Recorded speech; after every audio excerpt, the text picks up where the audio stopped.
आता आपण आलोय गुहागरच्या समुद्र किनाऱ्यावरती। कोकणातील रत्नागिरी जिल्ह्यात वसलेला गुहागर समुद्र किनारा हा त्याच्या शांततेसाठी आणि स्वच्छतेसाठी ओळखला जातो। हा किनारा नारळ, पोफळीच्या बागांचे आगर म्हणून प्रसिद्ध असलेल्या गुहागर शहराचा मुख्य भाग आहे। हा किनारा अंदाजे 7 किलोमीटर लांब असून तो महाराष्ट्रातील सर्वात लांब आणि सुरक्षित समुद्र किनाऱ्यांपैकी एक आहे। इथली वाळू पांढरी शुभ्र असून पाणी अतिशय स्वच्छ आणि निळे दिसते।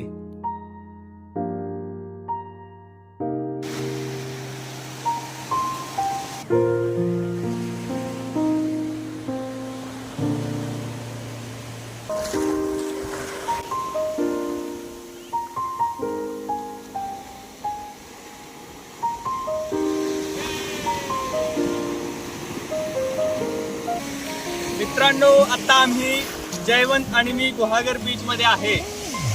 आम्ही आता समुद्र किनारे आलेलो आहे, मस्तपैकी एन्जॉय करतोय।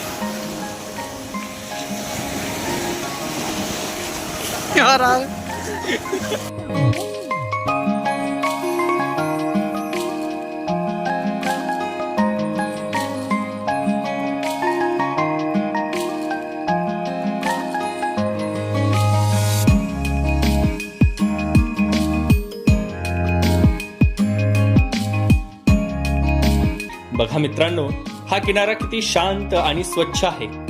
जर तुम्हाला गर्दीपासून दूर आणि निसर्गाच्या सान्निध्यात वेळ घालवायचा असेल तर तुम्हाला गुहागरला यावंच लागेल। इथली ही लांबच लांब पसरलेली किनारपट्टी पाहून तुमचं मन अगदी प्रसन्न होऊन जाईल।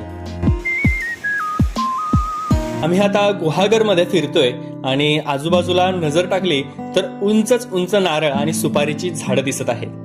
इथली शांतता आणि झाडांमधून येणारा तो थंड वारा हेच खरं कोकण। आणि कोकणातील पारंपरिक घरं, लाल जांभ्या दगडाच्या भिंती आणि वरती ही उतरती कौलारू छप्र, किती सुंदर आहे ना सगळे।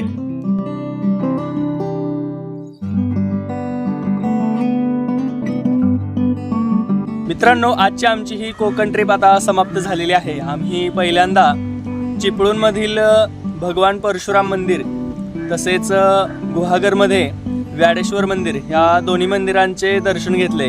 त्यानंतर गुहागर बीच वरती आलो, तिथे जराशी मस्ती एन्जॉय केला। आता आम्ही घरच्या दिशेने निघालेलो आहे। आमची आजची ही छोटीशी ट्रिप पूर्ण झालेली आहे।